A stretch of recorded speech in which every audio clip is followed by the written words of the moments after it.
Law enforcement has changed over the last several years.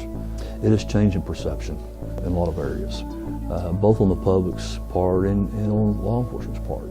Everyone you encounter today has a cell phone or has a camera or a video recording and what have you. And our philosophy is we should be held accountable, absolutely. But in the same token, is not everything that you see, not everything a camera shows you is totality of what's actually going on. And it's important that our officers realize that not only our officers but law enforcement in general realize that not everything captured is exactly how it is. And for the public to understand that what they may see or what they may perceive may not be the totality of it. We believe in being held accountable. The Reno Police Department is comprised of basically 4 divisions. You have the administrative division, which is basically my office and my secretary. Then we have the patrol division, which is the largest number of employees. We currently have 25 officers assigned to the patrol division. Those officers are broken up into four shifts who work 7 days on, 7 days off, 12 hours a day. The shift begins at 7 a.m., ending at 7 p.m., and then the second shift starts at 7 p.m. and runs to 7 a.m. Then the third division is our communications division. It's comprised of 10 employees, 9 911 operators, and then a supervisor that oversees the unit. They're responsible for all calls coming into the police department. We dispatch for police, fire, and EMS, which fire dispatch is kind of a new task that we've taken on since the 1st of January of this year. And the purpose is twofold.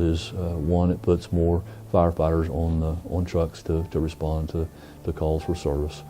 And then we dispatch for our local EMS service. The next division would be our jail detention facility. Our department, we can currently hold 12 prisoners, and we're considered a full-time jail. And then we have our animal control. We currently have 2 full-time animal control officers. And then the final division is a new unit we actually started just this year, and we'll call it the City Marshal Service. Those officers are responsible for code enforcement as one of their primary duties, to help to ensure that we're keeping our city clean and attractive for those that may want to come here or citizens who live here. Currently there's 3 code enforcement personnel, and we're bringing me and 2 additional marshals into the program. So it'll be a total of 6 of us in the office. The City Marshal program was created in fall of last year after the code enforcement was placed under the supervision of the police chief. What he's done is he's created a 3-tier department. That number 1, of course, is code enforcement. Number 2 will be warrant service, and 3 will be basically support functions for the El Reno Police Department. As far as the programs within the agency, we have several going on. We were fortunate in being able to purchase 2 canines. One will be assigned to a night shift and one to a day shift. The purpose of having the canines are not only to be able to help in patrol type duties and in narcotic investigations. They're both patrol and narcotic trained.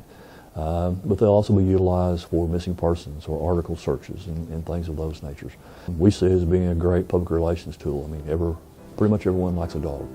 We're looking forward to working with the schools and implementing some programs, awareness, narcotics awareness, and safety issue awareness, utilizing our canines.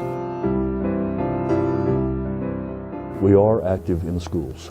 We do have an SRO program that is basically a cooperative effort between the police department or the city of El Reno and the public school system. We're going to go to Lincoln Learning Center, which is elementary for El Reno. Today I'm working as a school resource officer. We will travel throughout the schools here in El Reno for a police officer presence. We have a police officer traveling to the schools every day of the week. There's about 8 of us that rotate throughout the schools. That way to ensure that we have a police officer at the schools every day.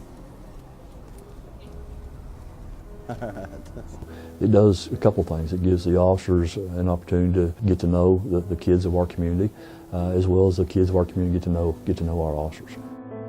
We started working with OSBI on the ICAC, which is Internet Crimes Against Children program in July of 2015. Of course, our local sheriff's office, Canadian County Sheriff's Office, have been involved with this program for several years and have done a great job. But we were finding more and more and getting complaints or calls from parents about their children being out using the internet on some of the kid websites and being approached, or conversations that didn't seem appropriate. So we send officers to the ICAC training. I'm Detective Jeremy Gore. I conduct general investigations primarily, but I do focus on Internet Crimes Against Children, or ICAC. We'll go onto a chat platform, whatever that might be.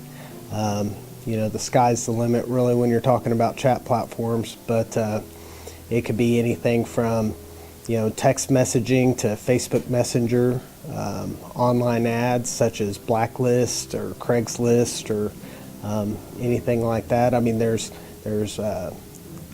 apps on your phone that are chat-based platforms, and we go on as an undercover profile, whether that be posing as a child, 12 to 14 years of age, and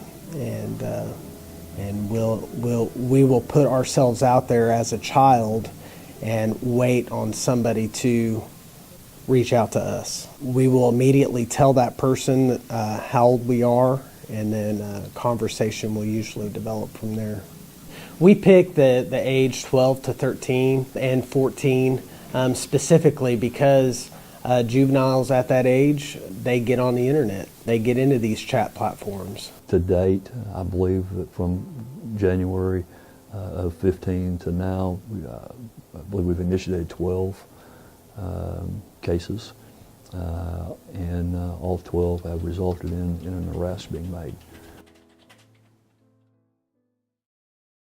Our purpose, our goal, our mission is to serve and protect the community with fair and even-handedness.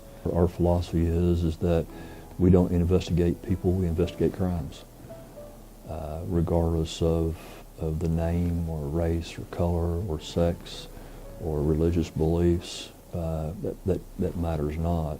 That we're investigating a crime and not an individual. We're going to make mistakes. Yeah, absolutely. It's going to happen. We do it every day.